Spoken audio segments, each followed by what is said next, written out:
తెలంగాణ ప్రజలకు నమస్కారం.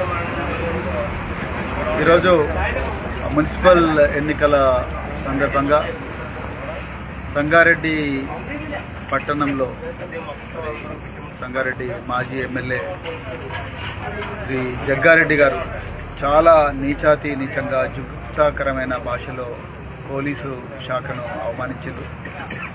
నిజంగా ఒక పోలీసు శాఖలో 26 సంవత్సరాలు పనిచేసిన ఒక అధికారిగా మాత్రమే కాకుండా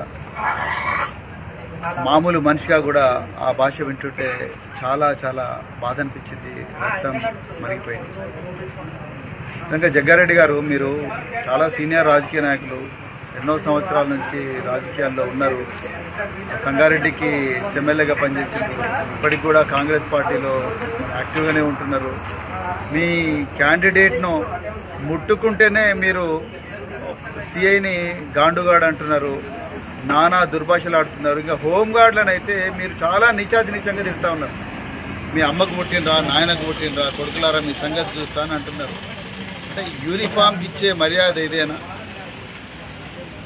వీళ్ళు లేకపోతే మీరు నిజంగా తిరిగేవారా? మరి ఈ పోలీసులే లేకపోతే, వాళ్ళ బందోబస్తులే లేకపోతే మీ కాంగ్రెస్ వాళ్ళు తిరుగుతారు ఆ ఊర్లలో? మీ రేవంత్ రెడ్డి చేసిన మోసాలకు, మీ కాంగ్రెస్ పార్టీ చేస్తున్న దౌర్జన్యాలకు?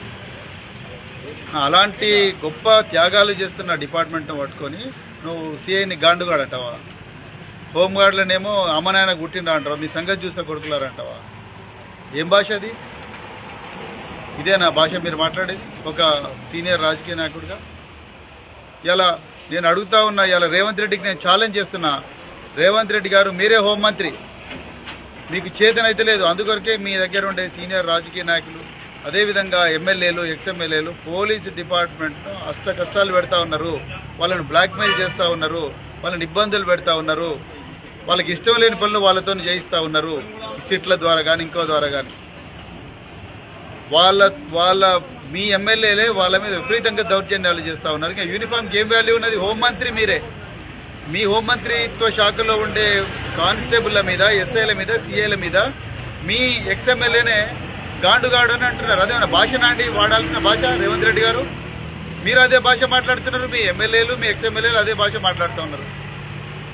మీకు చేత కాకపోతే ఒక్కరోజు మాకు ఇచ్చేయండి, బీఆర్ఎస్ పార్టీకి మీ హోంమంత్రిత్వ శాఖ.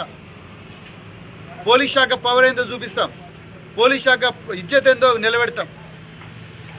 ఇంత ఘోరంగా మాట్లాడతారు ఎవరన్నా ఒక డ్యూటీలో ఉండే అధికారులను? నేను ఇప్పటికి కూడా డీజీపీ గారిని రిక్వెస్ట్ చేస్తున్నా, హోంమంత్రికి ఎట్లాగూ చేత కాదు, డీజీపీ గారిని రిక్వెస్ట్ చేస్తున్నా, అర్జెంటుగా 353 ఐపీసీ కింద ఈ జగ్గారెడ్డి మీద కేసులు బుక్ చేయండి, మేజిస్ట్రేట్ మీద ప్రొడ్యూస్ చేయండి, ఆయన నెంబర్ తిరిగిన ఆయన అనుచరులందరి మీద కూడా చేయండి. హోంగార్డులను తిట్టే, సిఐలను తిట్టే, ఎస్ఐలను తిట్టే ఆయన బలంచల మీద చేయకూడదు. ఆ బీఆర్ఎస్ మాత్రం అక్రమ కేసులు అన్ని పెట్టండి. సోషల్ మీడియా పోస్టులు పెట్టినందుకు మా నల్లబాల్ మీద పెట్టినట్టుగా 16 రోజులు జైళ్ళల్లో పెట్టండి. మమ్మల్ని మేజిస్ట్రేట్ల మీద ప్రొడ్యూస్ చేయండి రాత్రి 12 గంటలకు. అవన్నీ చేయండి. మీరు ఇవన్నీ అక్రమాలు చేస్తున్నారు. అందుకొరకు ఇలా they gave you taste of your own medicine.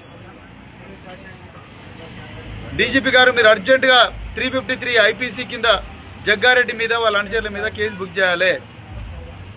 ఇది సంస్కృతి మంచిది కాదు, రేవంత్ రెడ్డికి చేత కాదు. నేను మళ్ళీ చెప్తున్నా, ఐపీఎస్ అసోసియేషన్ మీరు ఓన్లీ ఐపీఎస్ ఆఫీసర్ల మీద ఏమన్నా, ఐఏఎస్ ఆఫీసర్ల మీద ఏమన్నా ఎవరైనా మాట్లాడితే మీరు పెద్ద ఎత్తున స్టేట్మెంట్లు ఇస్తున్నారు. మరి సిఐలు, ఎస్ఐల మీద ఇయ్యారా మీరు?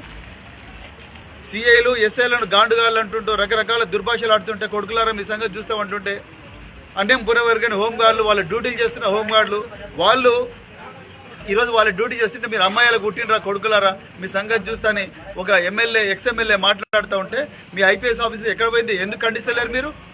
పోలీస్ అసోసియేషన్ ఎందుకు ఖండిస్తలేదు? ఐఏఎస్ అసోసియేషన్ ఎందుకు ఖండిస్తలేదు? అంటే మీరు ఓన్లీ ఐపీఎస్లను మాత్రమే చూసుకుంటారా?